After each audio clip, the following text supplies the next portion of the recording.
Olá, pessoal! Sejam muito bem-vindos e bem-vindas a mais esse episódio da série Show Enxaqueca. Aqui a gente fala sobre a sua jornada e caminhos possíveis para você vencer a enxaqueca como eu venci. E hoje eu tenho um convidado aqui muito especial, um super convidado, o Dr. Vitor Azini, um médico apaixonadésimo por nutrição, formação em oftalmologia, mas ele vai contar um pouquinho aqui sobre a gente sobre a especialização dele, a gente vai falar sobre os problemas do consumo do glúten, da aveia. Sim, meus queridos e minhas queridas, a gente vai falar sobre os malefícios da aveia, você que coloca aveia aí todo dia no seu mingauzinho, na fruta. Acho que você vai precisar mudar de ideia ouvindo o Dr. Vitor falar hoje. Vamos falar de magnésio, proteína, enfim. Bom dia, doutor Vitor. Prazer enorme, sem palavras, poder ter você aqui hoje. Bom dia, Dani. Obrigado pelo espaço aí. E que bom, vamos poder falar um pouquinho sobre essas coisas. Conta um pouquinho dessa sua história. Você é um oftalmologista e agora você trabalha com performance. Conta aí um pouquinho para o pessoal. Então, eu me formei em 2011, depois eu fui fazer residência de oftalmologia. Aí, no meio da residência, eu fiquei um pouco insatisfeito com a especialidade, né? Uma especialidade muito técnica. E eu via que lá, principalmente nos ambulatórios de doenças da retina, que são doenças que estão relacionadas com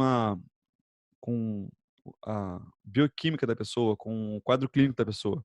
Os pacientes de doenças associadas à retina, degeneração macular relacionada à idade e doenças, retinopatias diabéticas, principalmente, eles tinham uma diabetes, eles tinham uma oxidação muito intensa, no caso da DMRI.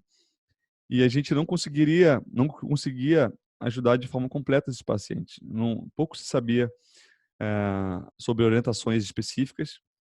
Eu lembro que não dava para a gente orientar essas pessoas. A gente só fazia tratamentos protocolados, injeção intraocular de substâncias que são caríssimas por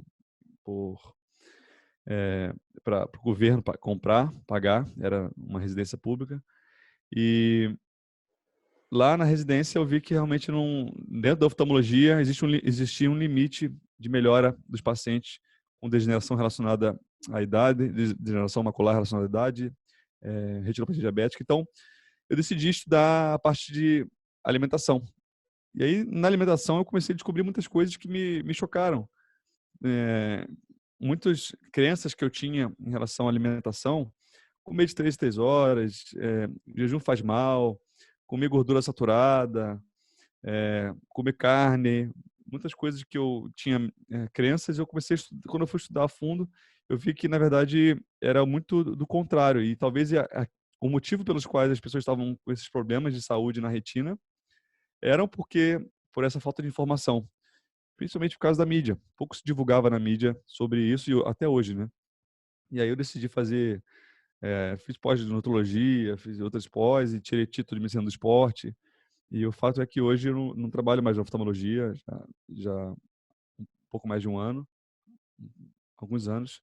E, infelizmente, a,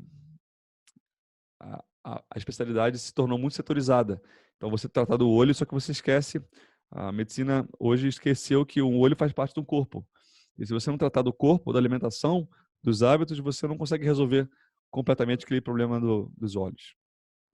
E sem contar que é uma musculatura que precisa ser trabalhada como qualquer outro músculo do corpo, né? A gente fica treinando, treinando e os olhos é a mesma coisa, não é isso?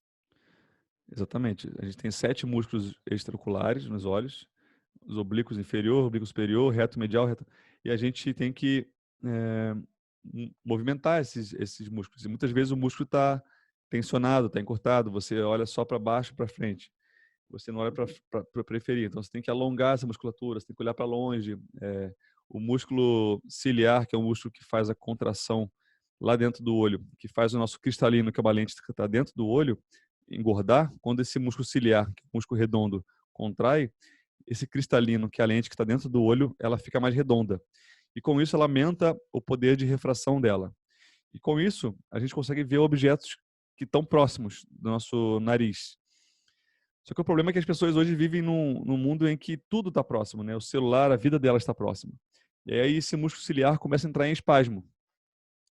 Esse espasmo começa a gerar uma miopia induzida por espasmo. É um termo médico. Só que o problema é que a pessoa começa a enxergar mal para longe, porque ela fica com esse músculo ciliar espasmótico, e aí ela acha que está ruim para longe porque acha que está ficando com miopia. Vai num consultório de optometria, ou muitas vezes um oftalmologista não treinado. O oftalmologista geralmente está mais treinado, poucos, mas já estão. Ele prescreve um óculos para corrigir o grau de longe, porque esse músculo ciliar está espasmótico. Resolve o problema dela na hora, mas não resolve o problema do espasmo. E aí, esse óculos que perpetua esse espasmo do músculo ciliar mantém a miopia e com isso começa a aparecer uma miopia induzida por óculos. Isso é um problema muito comum que mais acontece hoje, são pessoas que têm miopia, jovens, quanto mais estudiosa é a pessoa, quanto mais nerd é a pessoa, mais óculos usa. A tendência é essa. E, enfim. E aí é um problema que eu tinha dentro da oftalmologia, porque falar isso muitas vezes no dia a dia não tem muito alinhamento com outras pessoas, outros médicos. Mas é Pois isso. é. Então, mais uma vez aí os hábitos até nos olhos, né? É. Doutor Vitor, vamos falar um pouquinho do glúten. O glúten para enxaqueca, acho que todo mundo que me ouve aqui não tem mais dúvida que ele é um veneno, mas assim, não só para quem tem enxaqueca, mas para quem não tem também. O glúten, para quem está nos ouvindo aqui e não sabe, ele é uma lectina, né? Uma proteína que é presente em vários grãos, inclusive, não só no grão do trigo. Que a gente não consegue digerir, né? Nós, seres humanos, a gente não digere direito, o glúten aumenta a permeabilidade intestinal, assim como os anti-inflamatórios, né? Que quem tem enxaqueca toma um anti-inflamatório pra caramba. E a consequência disso é, num primeiro momento, uma inflamação que vem silenciosa, depois começa a vir uma intolerância, uma alergia e aí uma doença autoimune lá na frente. Eu queria que você falasse um pouquinho sobre esse assunto do glúten, o quanto ele é ruim, né? E o papel dele hoje nessa saúde tão debilitada das pessoas hoje. Certamente hoje tem pessoas que são mais afetadas pelo glúten do que outras. Isso é um fato. Pessoas que têm doença celíaca, por exemplo. Sim.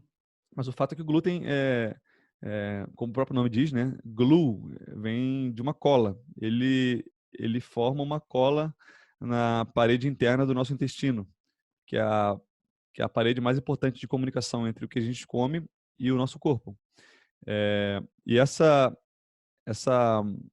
cola que se forma na parede interna do intestino, com o tempo, essa molécula do glúten, que ela é bem grande, ela começa a fazer pequenas lesões no tecido endotelial e com isso, com o tempo, essas lesões formam-se fissuras. E essas fissuras, elas é como se são enfraquecimentos das tight junctions, que são as conexões entre uma célula do endotélio da parede do intestino e outra. Então, quando você começa a ter essa cola na parede do intestino inflamando, você começa a enfraquecer as zonulinas, as tight junctions, e você começa a perder a conexão, que é bem justa entre uma célula e outra, e com isso começa a abrir o espaço entre uma célula e outra para que a comunicação entre o que está dentro do intestino para o corpo fique maior. Acaba aumentando essa comunicação e começa a expor o nosso sistema imune, que 80% do nosso sistema imune hoje está no intestino.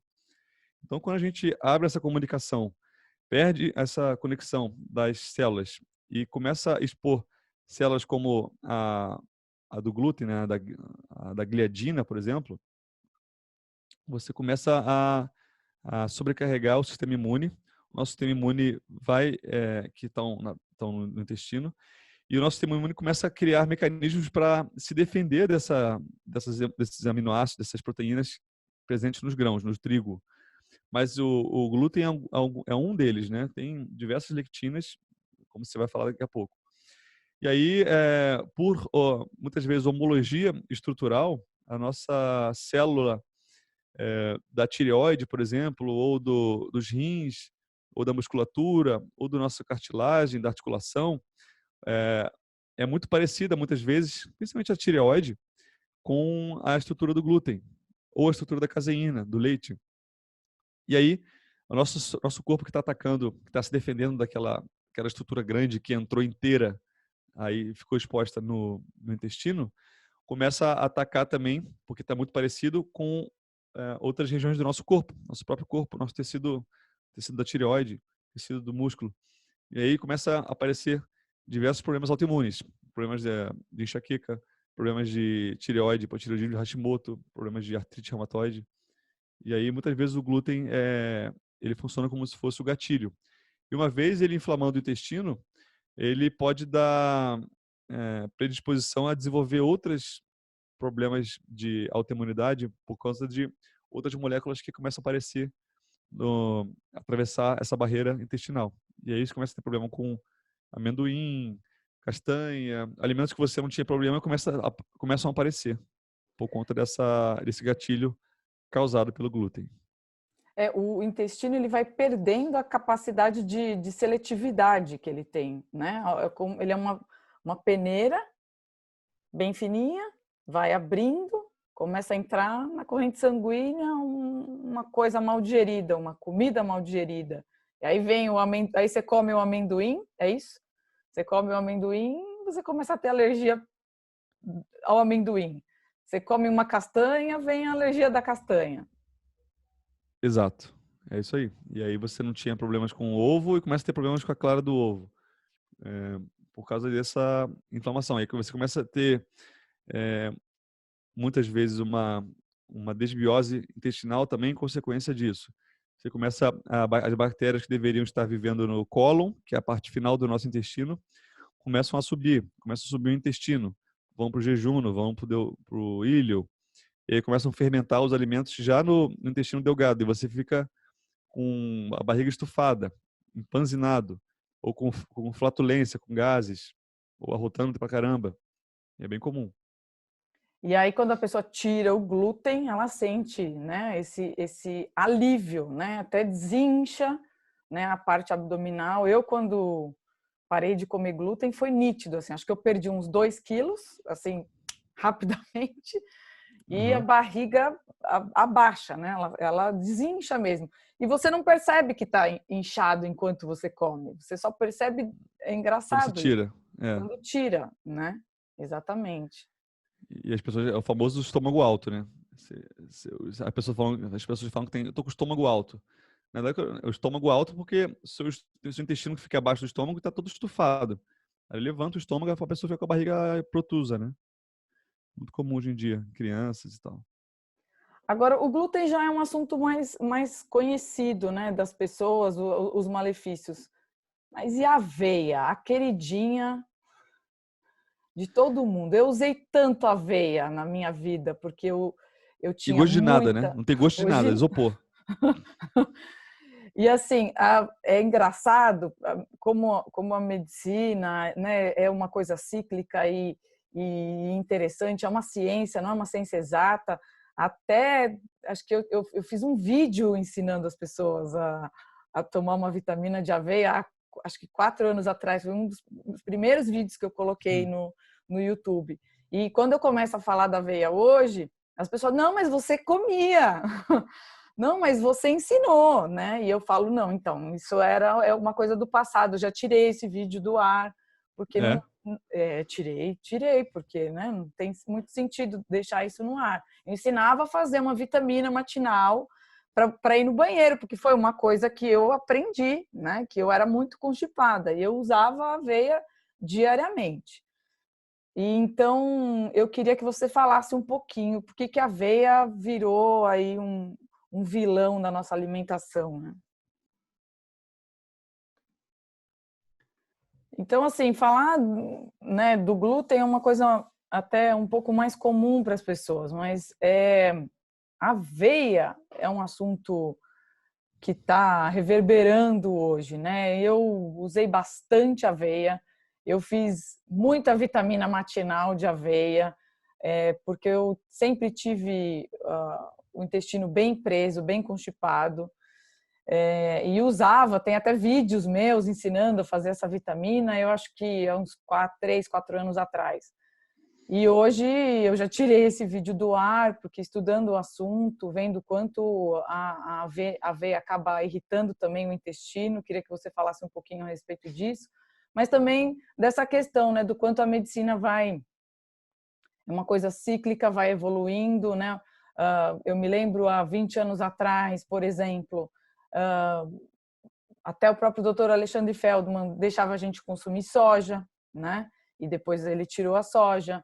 Aí veio a questão de deixar os grãos de molho, né? A gente foi mudando, né, os conceitos, né? E eu queria que você falasse um pouquinho da aveia, porque está uma polêmica, né? Cada vez que eu falo para as pessoas que, olha, precisa parar, a aveia não é um ingrediente permitido para você que tem enxaqueca.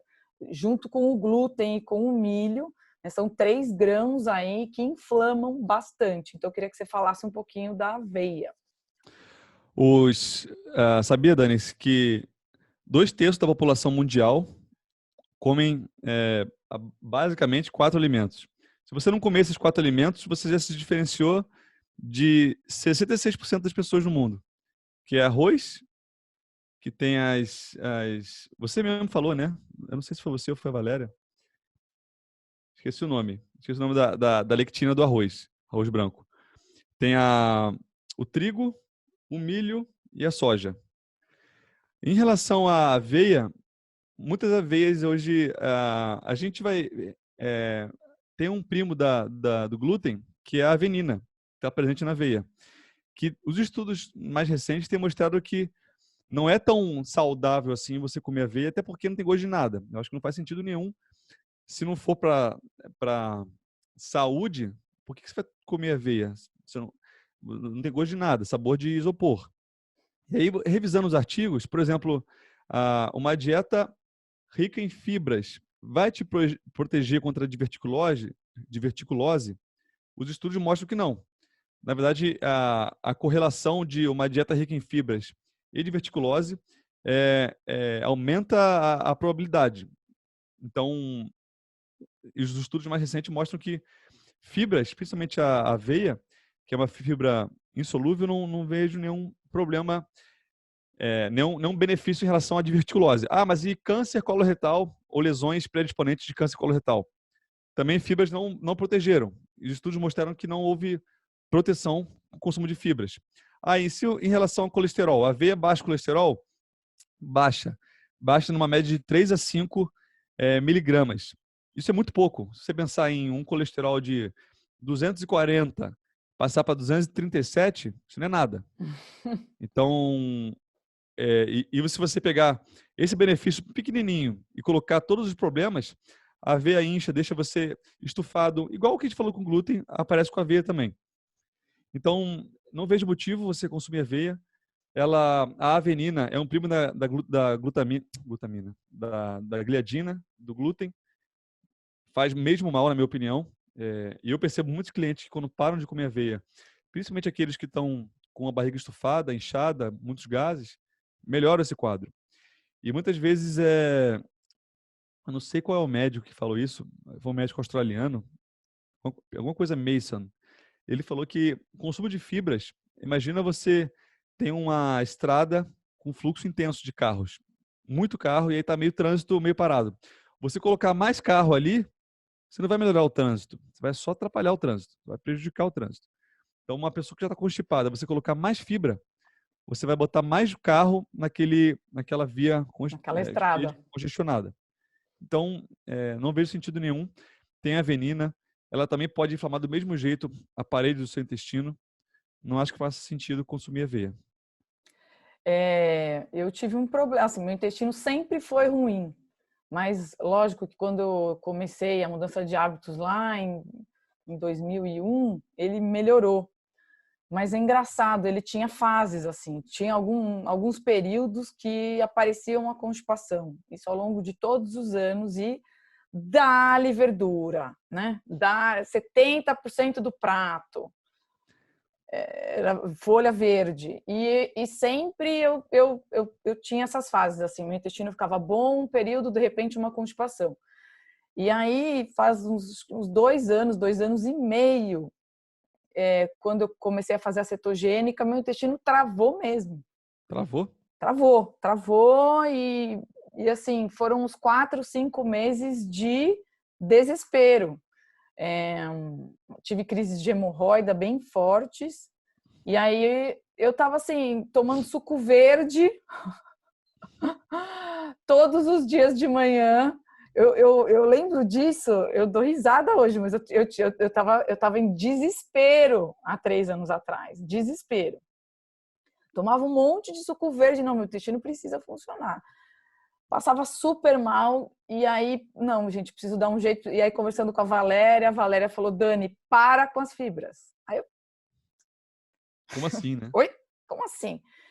E para com as fibras, eu comecei a estudar, e aí eu li exatamente isso que você falou, esse médico, da analogia que ele fez com o trânsito, né, com o engarrafamento. E no desespero a gente faz qualquer coisa, né? E eu tirei, né? Tirei, e assim, foi uma questão assim de 3 dias para o meu intestino funcionar. E eu entendi que eu sou super sensível às fibras. E tem um monte de gente parecida comigo. E eu, né, converso com as pessoas, atendo as pessoas dentro do programa, eu percebo que tem uma parcela de pessoas que podem comer e melhoram o trato intestinal, né, o trânsito, mas tem algumas pessoas que são super congestionadas e que não respondem para as fibras, não respondem. E ficam sofrendo, né? Porque é horrível você não ir no banheiro, fica mal-humorada, dá dor de cabeça, você tem insônia, né? Uma série de outros problemas que começam a... Né? Eu lembro que eu fiquei assim, foram 4, 5 meses, a última semana eu estava quase arrancando o pescoço do meu marido fora, né? De tão mal-humorada que você fica, e triste, e nervosa, quando o intestino não funciona. E as pessoas se espantam, né, quando fala que você tem que comer menos fibra. É um mito, né? Obviamente a gente não está dando orientações específicas para todo mundo, né? Tem pessoas que é, se dão super bem com fibra e não vem problema. Eu acredito que não é porque se dá bem, aqui não é um problema. É um problema sintomático ali, né? Talvez seja um problema a nível molecular nas células, mas tem pessoas que se dão muito bem. Eu desinchei muito minha barriga também quando eu parei de comer fibra. Hoje já nem gostava de folha, estudando mais ainda, já nem como. Mas tem gente que gosta também, né? É, Uhum. a Natasha gosta de folha, ela bota alface e gosta de comer. Eu não vejo prazer nenhum em comer, e ainda mais estudando, a gente sabe que, não sei porque, não em relação à folha mesmo, né? É aveia, né? Quem gosta de aveia, né? Que gosta de quê? Eu acho que geralmente as pessoas comem porque alguém Que acha que faz mandou, bem, né? porque acha que faz bem, exatamente. E aí, E aí, se você fala que não te protege contra câncer coloretal e lesões predisponentes, a constipação mesmo idiopática. Foi feito um estudo com constipação idiopática. E ele comparou diversos tipos de fibra. É, não protegeu. Não protegeu em relação ao colesterol, baixou 3 miligramas. Então, não sei se a que ponto vale a pena. Não acho que existe uma receita certa para todo mundo no mundo, mas o fato é que é, estatisticamente não vejo benefício. e é legal isso, enxergar o alimento como uma fonte de nutrientes agora, e não mais. Para que eu vou comer se eu não vou aproveitar nada do que está ali? É mais ou menos isso, né? Isso é verdade. E você enxergar um alimento como um combustível para o seu corpo e não uma fonte de prazer. Fonte de prazer pode ser outras coisas, né? Sua família, esporte, qualquer outra coisa. Mas alimentação não é prazer. Claro, não tem que ser ruim a comida. Tem que ser gostosa. Muitas vezes você come uma coisa que te faz bem e te dá prazer. Aquilo, seu corpo entende. Opa, aquilo ali parece que encaixa. Opa, gosto disso. Uma carne grelhada, uma picanha grelhada, seu corpo entende aquilo. Agora, comer aveia, seu corpo não entende. Você precisa treinar o seu cérebro a comer a folha. Você precisa treinar o seu cérebro a comer, porque não é uma coisa natural do nosso sistema digestivo. Vale lembrar que o nosso sistema digestivo hoje ele é muito mais próximo de animais carnívoros, por exemplo, dos felinos, dos cachorros, que tem um cólon curto e um intestino delgado longo, onde ocorre a absorção das carnes, das proteínas de origem animal, do que um animal herbívoro, que tem um cólon super longo, onde ocorre a fermentação das fibras, e as bactérias que vivem ali, elas ficam trabalhando e tem um cólon super longo e um intestino delgado super curto. Os herbívoros, como a vaca, os ruminantes em si, eles têm, além de 4 estômagos, eles têm um cólon longo e um intestino delgado curto. E os carnívoros, cólon curto, como a gente, nós temos apenas o cólon transverso, é uma coisa assim, para cima, transverso é horizontal, o colo ascendente, colo descendente, reto, sigmoide, só. É um tubo. E o delgado nosso é gigantesco, né? E sem contar que a proteína animal, muito mais biodisponível, né? Tem todos os aminoácidos essenciais que a gente precisa. Então, assim, é um alimento que você come, você vai absorver. Então, nutricionalmente falando, a proteína vegetal você tem sempre que estar pensando em associações. Né? Tem que comer o arroz. Se comer o arroz, tem que comer com feijão. Se comer grão de bico, tem que comer com, né, para ter as proteínas essenciais associadas e vai ter o prejuízo da inflamação, de você estar colocando no teu intestino grãos cheios de toxinas, enfim. Verdade. A proteína animal tem todos os aminoácidos essenciais que a gente precisa, os 9. Ela tem, além disso, o que eu tenho observado é uma epidemia de pessoas com deficiência de vitamina B12. As pessoas têm cansaço, fadiga, depressão, dores neurológicas, neuropatias, formigamento nas mãos, fraqueza nas pernas. E tudo isso pode ser associado a B12. Onde a gente encontra B12 no meio ambiente? Na proteína de origem animal. Mas é nosso intestino, nosso cólon produz, nossas bactérias produzem a B12. Produzem, mas o nosso cólon, ele não absorve B12. Então, mesmo que produza, como o fluxo é de um lado para o outro, não absorve. A B12 a gente absorve no intestino delgado. Então, por mais que nossas bactérias da flora intestinal, da nossa microbiota, produzam, nós não Já absorvemos. foi o fluxo, já passou. Já passou, não volta. Não volta. Em relação ao ferro, a mesma coisa. O que tem de mulher em fase reprodutiva, com deficiência de ferro, com a ferritina abaixo de 50, é muito comum. E daí vem problemas também comuns da deficiência de ferro, porque o que poucas pessoas sabem é que o ferro, ele faz parte da estrutura do receptor do hormônio da tireoide. Então, sem o ferro, esse receptor ele fica num formato diferente e ele não encaixa. A chave e a fechadura não encaixa direito, porque o receptor precisa de ferro na sua estrutura. E se você tem deficiência de ferro, você não come carne vermelha, não come fígado, você acaba tendo uma deficiência na ação dos hormônios tiroidianos, principalmente o T3, porque você não tem, não tem os hormônios tiroidianos. Você até tem, só que você não tem esse receptor saudável. E com isso, você tem sintomas típicos de hipotireoidismo, mesmo com a tireoide funcionando a nível normal, por conta da deficiência de ferro. Por isso que mulheres têm muito mais hipotireoidismo que homens, porque elas menstruam cada 28 dias, elas perdem ferro. Por isso que é importante, mais do que os homens, as mulheres comerem carne vermelha, comerem fígado, porque senão não vai ter ferro, o receptor não funciona, e aí sintomas de hipotireoidismo, cansaço, inchaço, cabelo quebradiço, unhas fracas, dificuldade de memória, a velocidade de raciocínio mais lentificado e ganho de peso. E enxaqueca, né? E Enxaqueca enxaqueca. também, né? B12, ferro, ferritina, só o fato de uma pessoa não precisa nem chegar nos níveis de anemia, mas já justifica um quadro de enxaqueca diária, por exemplo. Verdade. E aí, se você for comer arroz e feijão, por exemplo, para suprir a necessidade, o ferro do feijão não é o ferro M, que é o ferro de origem animal. É muito menos biodisponível. A B12 a gente encontra basicamente nas proteínas animais. Então você tem uma maior oferta de nutrientes que você precisa. Mas e vitamina C? A gente precisa de vitamina C se comer só carne. Você pode encontrar vitamina C no fígado bovino. Então, existe uma maior oferta de nutrientes, os nutrientes são mais biodisponíveis e você não corre o efeito colateral de, muitas vezes, comer arroz e feijão e ficar com aquelas lectinas ali estufando o seu intestino, estufando o seu estômago. Você pode ter alguma reação, pode ter alguma lesão no endotélio, na parede intestinal, a lesão das zonulinas, nas tight junctions. Então, eu acho que o ganho é menor do que o prejuízo no longo prazo. Quando eu fiquei grávida, em 2008, eu tive um início de anemia e comi bastante fígado, sem gostar do fígado, 2 vezes na semana.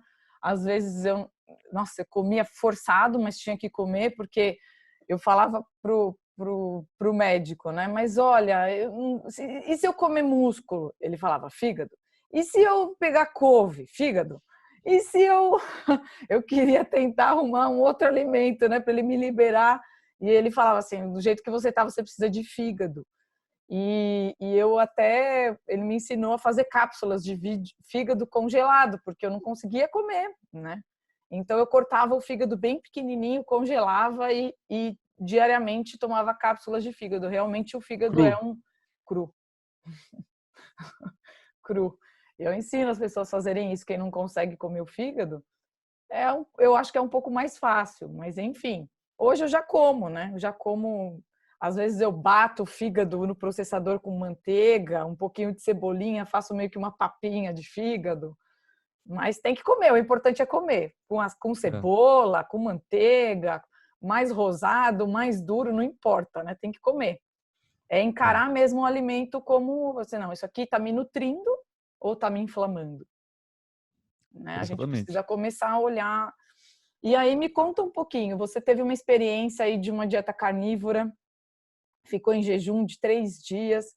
Como é que pode, né? Você não desmaiou sem glicose? Conta um pouquinho dessa experiência para o pessoal.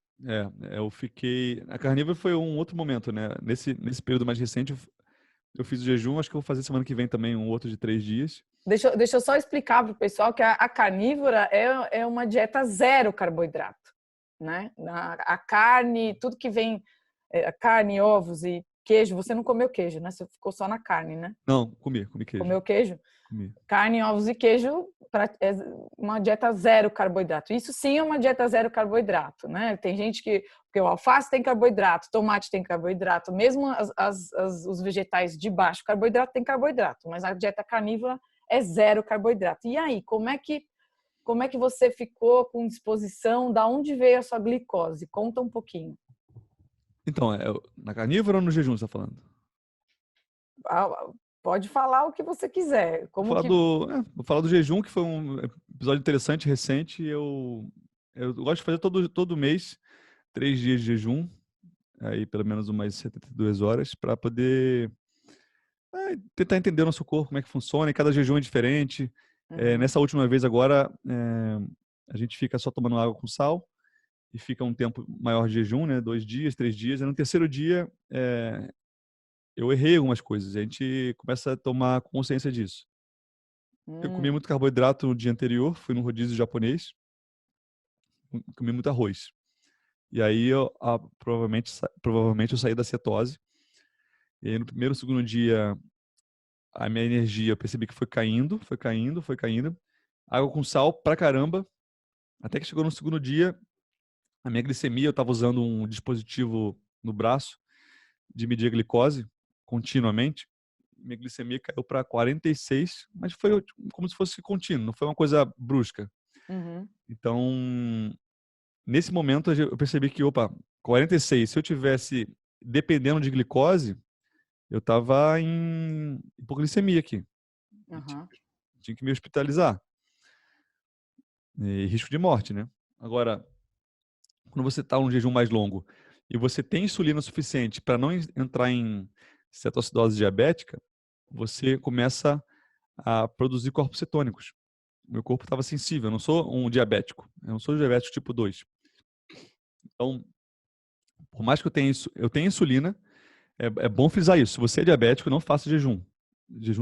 Diabetes tipo 1 ou tipo 2. Se você não tem insulina, principalmente o diabetes tipo 1, não faça jejum, porque aí o seu corpo vai entrar em hipoglicemia como você não produz insulina, você não está usando insulina, as células estão resistentes a ela, e aí você começa a ter problemas em relação a isso, você entra em cetoacidose diabética. No meu caso, como a gente tem uma certa sensibilidade à insulina, eu sou uma pessoa saudável, o meu corpo começa a produzir corpos cetônicos. E aí, do segundo para o terceiro dia, eu voltei a ficar bem. E aí, medindo os corpos cetônicos, principalmente o beta-hidroxibutirato, que é um metabólito da beta-oxidação das gorduras, foi lá para 2,6, 2,1, 2,6, porque isso configura uma cetose, não uma cetoacidose, mas uma cetose. Ou seja, meu corpo, depois, entre o segundo e o terceiro dia, entrou no modo de queimar gorduras. E aí você volta a ter energia. Obviamente que a sua energia não vai ser a mesma como você come normalmente carboidrato. Você precisa de uma certa adaptação, de alguns dias até algumas semanas, dependendo da pessoa. Mas ficou tudo bem. Terceiro dia estava tudo bem. E eu fiz esporte todos os dias, né? Esporte leve. Bicicleta, umas barras, flexão, uma coisa leve assim.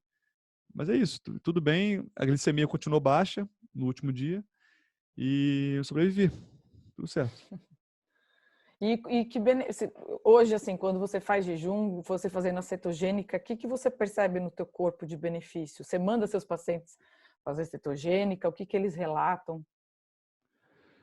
Cada pessoa é uma pessoa, né? Eu não costumo mandar os pacientes fazerem nada, eu sugiro, mas Uhum. o fato é que eu percebo assim, eu tenho muitos pacientes veganos também, vegetarianos, e Tá. eles são bem rigorosos em relação a isso. Eles não querem comer carne.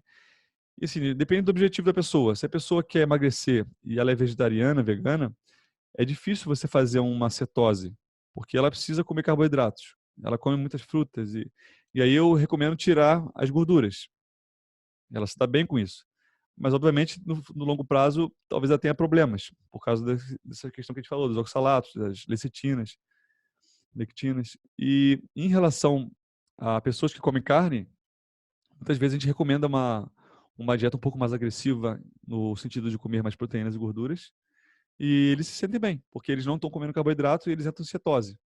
E aí ficam em cetose durante 2 a 3 meses e se sentem muito bem. Legal. E, doutor Vitor, e o magnésio? O que esse mineral é tão importante para a gente? Imagino que você saiba muito mais em relação à sua experiência na enxaqueca, né? Do magnésio, acredito que a maior parte das pessoas saibam que é um mineral muito importante para a nossa vida. Ele participa de mais de 300 reações bioquímicas no nosso corpo. Nosso solo hoje é muito pobre em magnésio, nossa água no Brasil é muito pobre em magnésio, então a gente tem uma necessidade muito grande. E é um mineral que dizem que ele é o maestro dos minerais. Ele regula as outras reações químicas. Ele participa do ciclo de Krebs da mitocôndria, na cadeia de transporte de elétrons da mitocôndria. Ele estabiliza a molécula de ATP, adenosina trifosfato, para que ele possa fornecer energia para o nosso corpo. Então, sem o magnésio, você não tem energia. Sem o magnésio, você não produz energia pelo ciclo de Krebs. Então, ele é muito importante.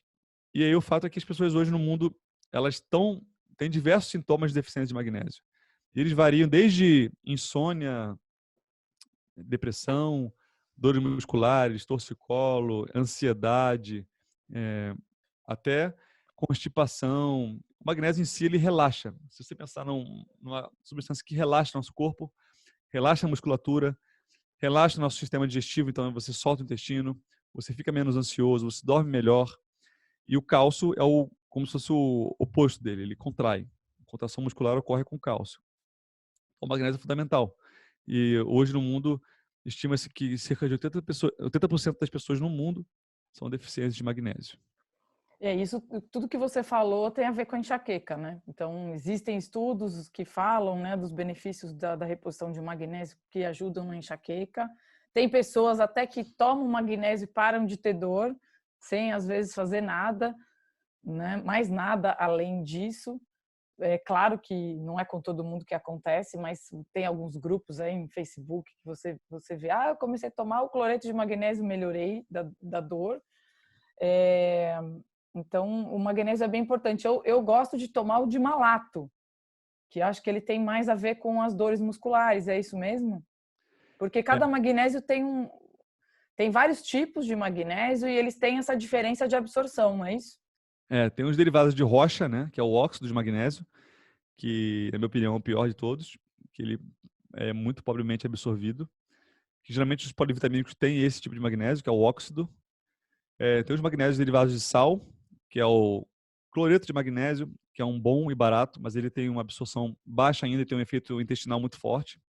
Tem o outro citrato de magnésio, também que é um sal, mas ele tem um efeito intestinal menor. E tem os quelados, né? Ligado ao ácido málico de malato, 2 ácidos málicos. Tem o ligado à glicina, que é um outro aminoácido. Tem o ligado ao treonato, que é outro aminoácido. Cada um tem a sua particularidade, mas o dimalato em si ele é bom para a mitocôndria, porque a mitocôndria utiliza no ciclo de Krebs o ácido málico.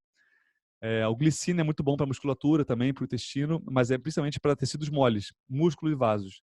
Glicina. E o treonato é mais para o cérebro, para acalmar, para dormir melhor. Isso em relação a detalhes, né? Mas todos eles são muito bons para tudo. Mas eles têm maiores efeitos nesse sentido. Todo E os mundo, sais, eles são bons para os ossos. A maior parte do magnésio do nosso corpo está no osso, né? Então a gente precisa de magnésio para os ossos. todo mundo precisa suplementar ou você acha que mesmo o magnésio é individualizado? Olha, difícil saber de todo mundo. É, mas, assim, não tem nenhum paciente do meu consultório que saia com uma receita sem magnésio. Sem Não tem. magnésio, né? Aham. Sempre melhora alguma coisa. Sempre melhora alguma coisa. O doutor Arnoldo Veloso, que é a maior autoridade do mundo em magnésio, ele é brasileiro, estudou na Alemanha durante 30 anos, magnésio, né? Estudou 30 anos de magnésio, imagina. E ele escreveu um livro sobre magnésio, e eu perguntei para ele pessoalmente se ele usa magnésio. Ele é um senhorzinho de mais de 90 anos, desse tamanho aqui, pequenininho. Usa 1.000 miligramas por dia de magnésio, e ele usa de malato. Uau, 1.000 miligramas? Um Caramba! dia de magnésio. Super Eu acho consciente, que dá aula até hoje. eu tomo uns 360 mais ou menos. Acho que são Pode 3 dobrar. cápsulas. Pode dobrar, né? Pode dobrar. Eu tomo de malato, como eu falei. Que bacana, muito bom. E eu tomo exatamente como você falou, eu tomo à noite para tentar ajudar como indutor de sono. Imagino que isso deva ter relação também o fato de eu acordar de manhã e já ir ao banheiro. Acho que vai juntando todas as propriedades dele, né? E é legal também, eu percebo, o pessoal quando começa a mudar a alimentação, tirar carboidrato, começa a ter bastante cãibra. E aí entra o magnésio para ajudar. As pessoas têm muitas cãibras, assim, não todo mundo, mas quando corta carboidrato, faz mais xixi, perde mais sódio, né? A bomba sódio, potássio ali começa a mexer. Então eu falo pro pessoal, toma água com sal, come abacate e suplementar magnésio, né? Porque é a chave ali para a pessoa melhorar dessas câimbras pontuais, né? Você já percebeu isso também? Sim, a cãibra geralmente ou é magnésio ou é potássio. E aí, muitas vezes você tem que usar um suplemento de citrato de potássio, mais ou menos 1.000 miligramas nessa média. E magnésio também, usar um citrato de magnésio, ou magnésio de glicina, de malato. E eles ajudam bastante, sim. Muitas vezes, o problema do abacate é que muitas pessoas também têm alergia, não alergia, têm problemas com os FODMAPs. O abacate, às vezes, dá muitos gases no intestino. Então, se você não tiver um problema em relação a isso, porque ele tem as fibras dele que fermentam no nosso intestino. Então, muitas vezes ele traz problema. Mas se não for esse o caso, o abacate é uma fonte rica em magnésio, sim.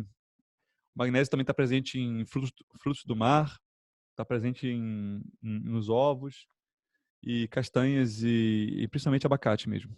Semente de abóbora também. Muito bom, doutor Vitor. Muito obrigada. Quer encerrar com alguma observação, algum recado pessoal que está ouvindo? O recado é, vamos tentar tomar consciência, não existe uma regra para todo mundo, cada pessoa é uma pessoa. Eu vejo nas pessoas, nos pacientes do consultório, aquele olhar de frustração. Muitas vezes eles estão fazendo uma coisa, e talvez para ela não seja aquilo, talvez para ela, mesmo que ela esteja comendo alguma coisa que é saudável, ela não se sente bem. Então, ter humildade de poder mudar, de experimentar, testar, saber se seu corpo está respondendo bem ou não, e ter autoconhecimento de saber o que está funcionando para você ou não. Eu gostaria de ter uma resposta certa para todo mundo. Ó, seja carnívoro, mas não dá. Cada pessoa é uma pessoa. Tem gente que não gosta de comer carne. Vou fazer o quê? A pessoa se sente mal.